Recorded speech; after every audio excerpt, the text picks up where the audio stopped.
Muy buenas a todos, hoy les quiero hacer una pequeña introducción sobre el libro y cuáles son los temas que se van a estar tocando para que puedan entender cuál es la idea de la distribución de los capítulos y de los temas que se toca en cada capítulo. Fíjense que comenzamos con una base de 4 capítulos, o sea, el 1, 2, 3 y 4, donde vamos a tener una idea del marco teórico general que tenemos que poder utilizar para estudiar la biomecánica, entender cuáles son las problemáticas de las restricciones de movimiento y aprender un poco más sobre movimientos correctos e incorrectos, o como yo les digo, disfunciones del movimiento, porque vamos a tener personas que no se pueden mover bien, pero no por eso tienen una patología, aunque cuando se llevan en el tiempo esas disfunciones de movimiento, se puede empezar a producir o instalar patologías. O sea, el tejido puede empezar a afectarse o algunas zonas del cuerpo pueden sobrecargarse más que otras y simplemente la persona empezar con inflamaciones y dolores en el entrenamiento o en las actividades de la vida diaria.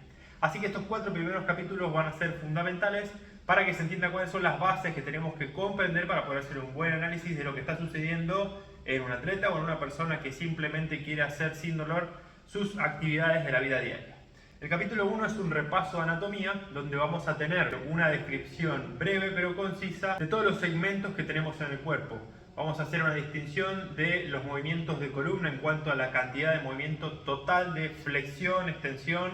rotaciones e inclinaciones que nos muestra. O sea, sumamos los movimientos cervicales más dorsales más lumbares y va a haber un rango amplio de movimiento. Vamos a sumar los mismos segmentos y vamos a tener en flexión y en extensión o en inclinación o en rotaciones cantidad de rango de movimiento. Ahora, siempre recuerden que para evaluar o tener en consideración que algo nos puede estar afectando a la persona, tenemos que tratar de buscar cuáles son los segmentos de la columna vertebral que van a estar trayéndonos problemas en la cantidad o la calidad de movimiento. También describimos cuáles son las cavidades principales, el cráneo, el tórax y la pelvis, y que estos tienen que guardar una relación para que los segmentos del cuerpo, o sea, los miembros superiores y los miembros inferiores, puedan tener un control normal y movimientos normales. Si tenemos restricciones acercándonos al centro, o sea, la columna cervical o dorsal, vamos a tener asociados restricciones probablemente de movimientos de los miembros superiores o de la cabeza, o alteraciones en la calidad de movimiento. Puede ser de un lado o del otro, o puede ser de ambos lados. O tal vez simplemente la restricción a nivel central nos va a producir una limitación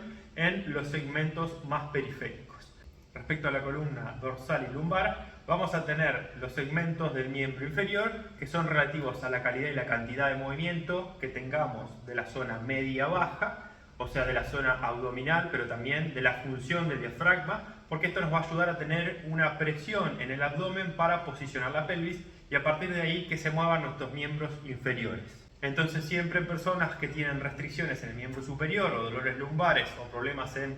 caderas, rodillas y tobillos, vamos a ir a buscar si tenemos primero que generar movilidad o estabilidad en la zona media, en la pelvis o en los movimientos de las caderas. Obviamente vamos a tener en cuenta si la persona ha tenido lesiones o cirugías y eso nos va a hablar también de en qué tenemos que trabajar para devolver el movimiento normal.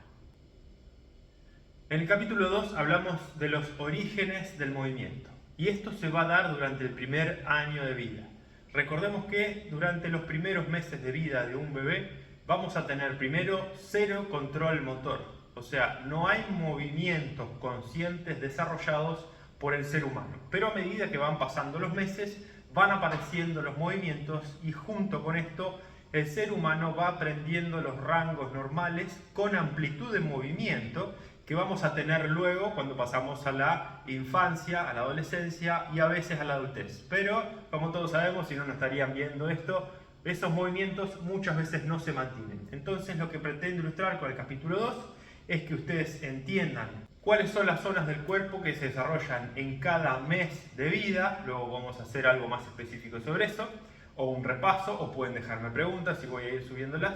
Y vamos a explicar con esos rangos de movimiento cómo podemos asociarlo después a lo que la persona tiene, al ser humano adulto, tiene que desarrollar para recuperar la movilidad normal o la calidad de movimiento. Recuerden, ya sea posterior a una cirugía o un accidente o simplemente porque sus actividades de la vida diaria le hicieron perder capacidad y calidad de movimiento. A lo largo de los meses de vida, el ser humano va controlando la cabeza, los hombros, el miembro superior, la zona media, la pelvis, y al final del primer año ya empieza a poder pararse. Entonces tenemos que hacer una línea cronológica mental para entender que todos esos sucesos van a estar asociados a poder nosotros mejorar en un adolescente o en un adulto ya desarrollado los movimientos nuevamente. Sugiero que en este capítulo vayan tomando apuntes y obviamente si tienen algún libro de biomecánica a mano para ir constatando cuáles son los rangos de movimiento normales, la amplitud normal que solemos desarrollar o que el ser humano debería tener, eso sería ideal para ir tomando apuntes y que después tengan más claro cuáles son los rangos de movimiento normales y los puedan comparar en alguien que tiene un problema y saber si los rangos son normales o hay que desarrollar algo que no está sucediendo. En el capítulo 3 vamos a tener origen de las disfunciones. Este es un capítulo muy sencillo, pero que tuve que ponerlo para expresar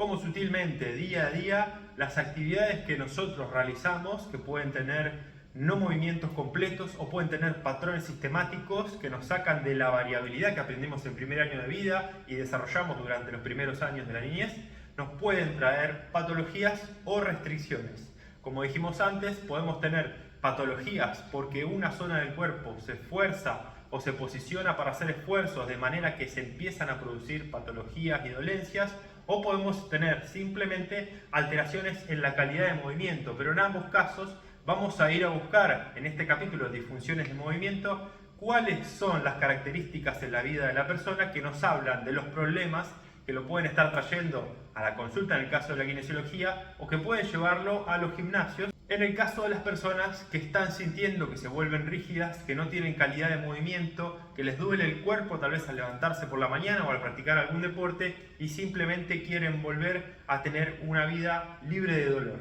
En el capítulo 4 vamos a hacer referencia a cuáles son las disfunciones comunes de la postura y el movimiento. Observando personas nosotros podemos tener ideas de que la columna tiene cierta o tal posición o tiene cierta tendencia o está rectificada o tiene una escoliosis o tiene una inclinación o muchas veces simplemente la posturología de la persona nos está manifestando una cifosis rígida o una dificultad en la amplitud de la capacidad ventilatoria y como dijimos antes, todo lo que sucede a nivel de cabeza, tórax y pelvis nos va a traer cambios en la posturología de la persona. Entonces la columna se va a manifestar según la capacidad que tenga de moverse, pero también según la relación de la posición de la cabeza, el tórax y la pelvis. A partir de acá, la persona va a desarrollar movimientos, pero estos movimientos probablemente estén alterados para algunas actividades o le traigan síntomas para realizar algunos gestos. Esto también lo vamos a tener en cuenta cuando estemos evaluando cómo se mueve la persona en un gimnasio o en la consulta kinésica. Así que en este capítulo 4 vamos a describir muy simplemente para que todos lo puedan entender, ya sean kinesiólogos, sean entrenadores o sean una persona desde común que le interesa saber un poco más sobre esto y después puedan indagar un poco ustedes en qué es lo que tienen que buscar para aprender más de tal o cual tema. Pero en este capítulo va a haber una descripción bastante específica de cuáles son las funciones musculares y posturales que están alteradas y que nos van a limitar los movimientos normales o completos en los diferentes sujetos.